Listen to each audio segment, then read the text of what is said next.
Hey, somebody remember this. That's right. All of us ain't nothing but sinners saved by grace of God. Hello, somebody. You're nothing but a sinner saved by grace. Don't you know when you take a shower? Anybody here took a shower or bath? When you get out that tub, the water brown, ain't it? That's why you got the ring around the tub. That proves you ain't nothing but dirt. Right? Dirt. That's all you are. Made from dirt. Come on, Bishop. The Bible said when you die, earth to earth, you're going back to it. That's why you got to remember that it ain't about you. It's all about God. Amen. Amen. Say, neighbor, it's all about God. All about God.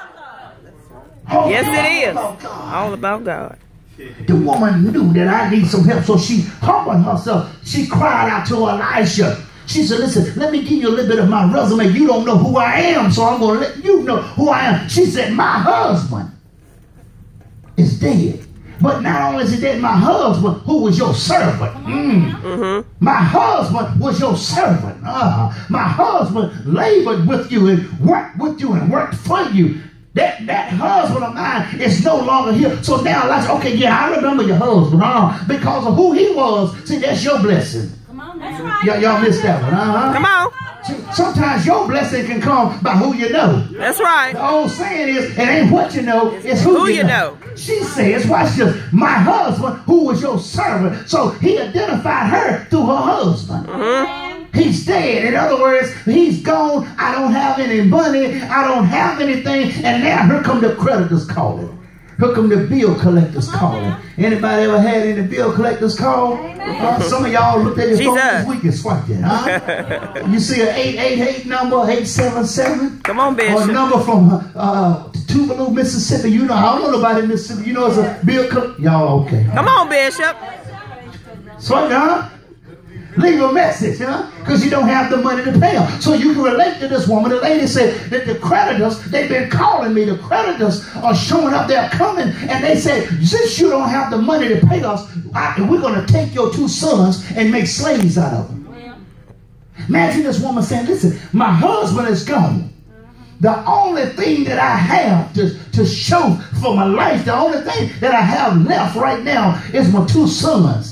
And the creditors are saying they coming to take my boys and to turn them into slaves. They coming to take my 2 sons. The only thing that I have, when I see my boys, it reminds me of my husband. It reminds me of the joy that we had in our marriage.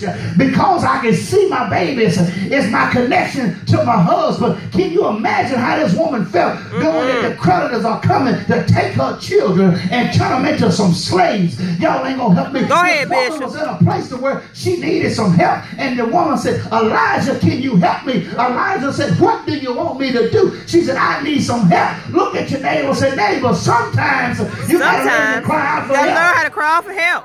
Amen. Elijah says, well, what do you have in your house? What do you have of value?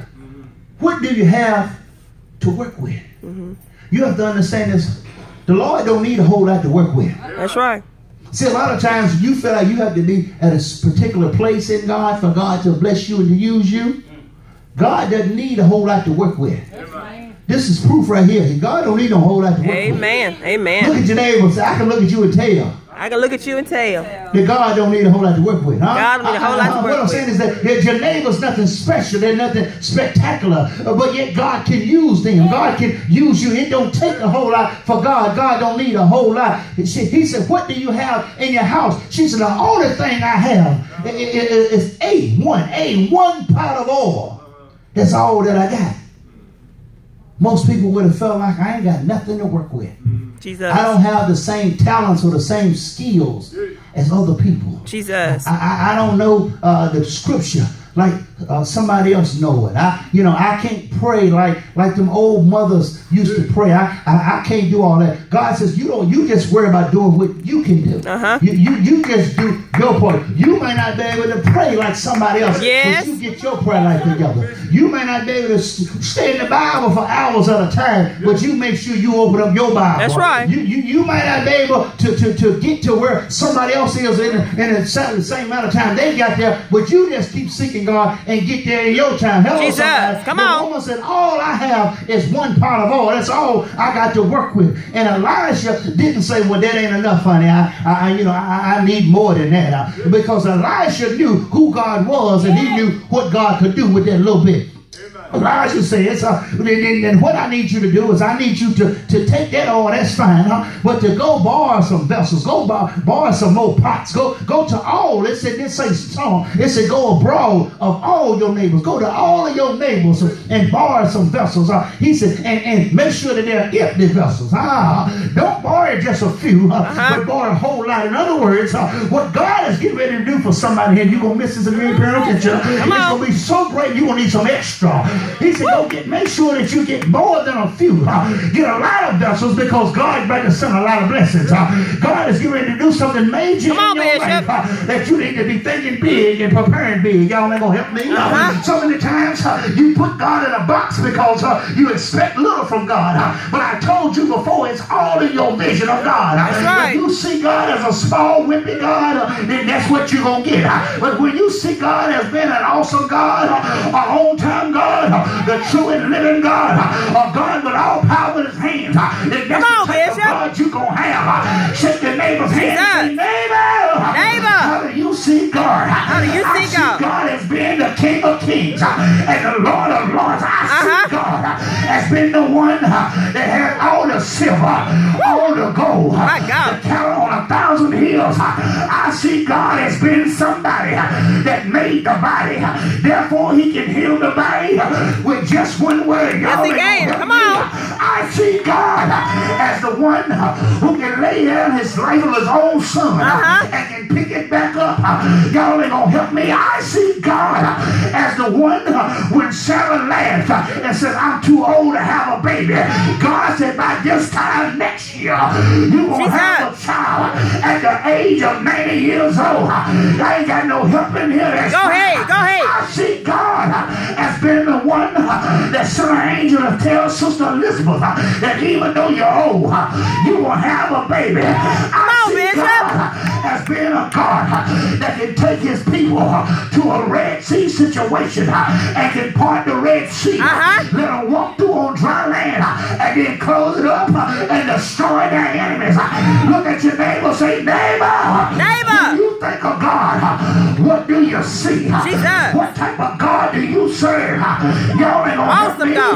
If you serve a true and living God, I dare you to take 4 seconds to give God some praise in this Hallelujah. My God. Elijah says, go borrow some empty vessels. Notice here he said the vessels must be empty because if the vessels are full, I can't use them. The same way God needs empty vessels. Elijah here needed some empty vessels. He said, go get the vessels.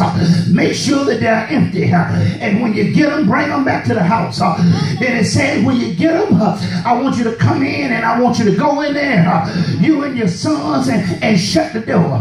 Y'all ain't understanding that on y'all. Shut the door means y'all take the stuff, the empty vessels, get in a room by yourself and shut the door. See, what shut the door represents is that I'm closing myself off from everything else. I'm shutting the door to close off myself from the doubt and for the lack of faith, because remember, she obviously could not understand why Elijah was doing what he was doing. He didn't tell her what he was doing. He just told her what to do. See, some of y'all ain't gonna say nothing, but some of y'all would have wondered, Lord, why do I need to do this, Elijah? Come on, why do I need to go borrow all this stuff? My neighbors don't even like me. Why do I gotta get all these pots and pans and vessels for? Rather than doing what you're told, some folks would have been trying to get an explanation, but God don't have to give an explanation. That's right. You just gotta have faith in God to trust God. Elijah to get your stuff and go in there and shut the door. When you close the door, you leave a weakness and the doubt outside. When you close the door, you leave turning back outside. Yes. When you close the door, you leave the negativity outside. Jesus. He said, shut the door. You and your sons, and I need you to start to pour out. Take your oil that you do have and pour it out into those vessels. And then when they get full, it said, I want you to set them off to the side. Can you imagine this lady? It didn't even sound like that it made any sense what he was telling her. It didn't even sound like it made sense, but I can imagine her and her son said, well, we're going to try this. Why? Because we ain't got nothing else to lose.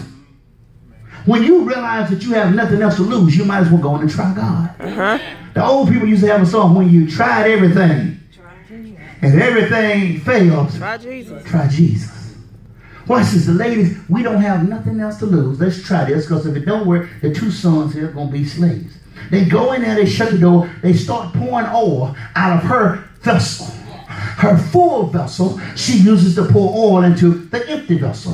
When it gets filled up, he says, what? Set it to the side. I take the full oil and pour it into this vessel, and we set it to the side. I take the full oil and pour it into this vessel and set it aside. How in the world is God replenishing this oil every time I pour out? Every time I empty it out into an empty vessel, God puts some more back in it for me to put in another vessel. Do you see that God can do things that will leave you scratching your head? Yes, he will. God can supply every one of your needs according to his riches and glory. But what you have to do is learn to trust God and empty out yourself so that God can have an opportunity to show you that he's God. Amen. She pours it out, and it keeps going on. And in verse number 5 says, so she went and did it, and they kept going, and they kept going. And verse 6 said, it came to pass that when the vessels were full, that she said to her sons, bring me yet another vessel. Every time she's filling up the oil, vessel, pouring out the oil, it's getting filled up, and then there's another, and there is not a vessel more, and all the oil kept staying. How did God do this? We don't understand, but we know that God did it. Some things that God is getting ready to do in your life, you won't understand how God is doing it. It is going to leave you mesmerized and scratching your head.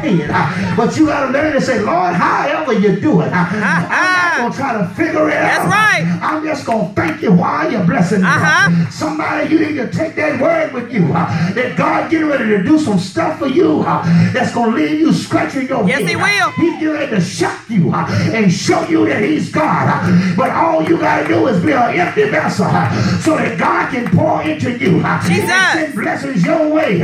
Is there anybody in here that's ready to receive what God has for them? I wish you would stand on your feet and say, hallelujah. I want to be an empty vessel. Yes, Lord. Whatever you want to do, however you want to bless. Do it, Lord. God bless me Do it, Lord. today. I pour out myself so that you can pour into me. Yes, and Lord. what that implies, the more you pour out, you can bless somebody else, and God can put something back in you. Don't miss that one there. God wants to bless you and use you to be a blesser, so that you can bless somebody else. But in order to do it, you got to have a certain amount of faith and a certain amount of obedience to allow God to operate. And the Bible says, and he said to her, and he said unto her, there is not a vessel more. And the oil stayed. And then she came and told Elijah that, look, we got all these vessels that's full of oil. And Elijah said, good. Now go sell the oil and pay off your debt and live down your children on the rest.